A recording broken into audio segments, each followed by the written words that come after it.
In today's video, I'm going to teach you how to take payments in GoHighLevel forms.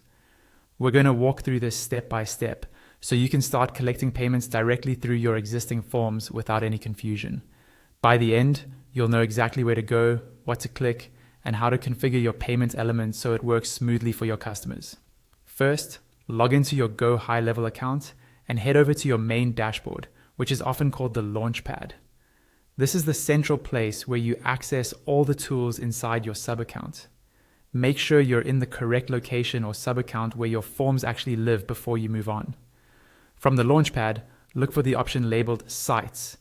Go ahead and click on Sites. This section is where GoHighLevel keeps all of your funnels, websites, and forms. It's essentially your hub for anything customer-facing that lives on the web. Inside Sites, you'll see different tabs or options. You want to click on Builder.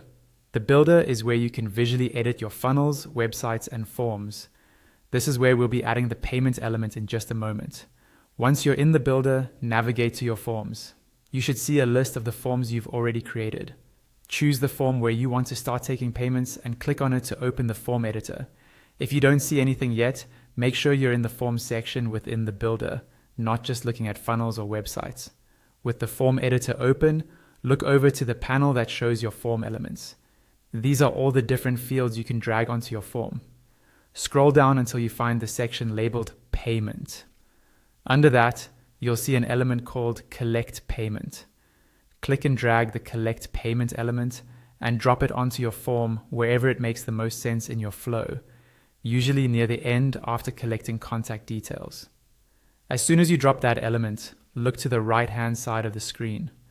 You'll now see the general settings for this payment collection block. Here you can configure the layout, choose the amount or connect it to a product, and adjust formatting and other options. Take your time to set the correct price, currency, and any labels your customers will see. Most importantly, use the available test options to run a trial payment before going live. This helps confirm that your payment gateway is connected correctly and that the form behaves as expected, so you can confidently start accepting real payments through your GoHighLevel form.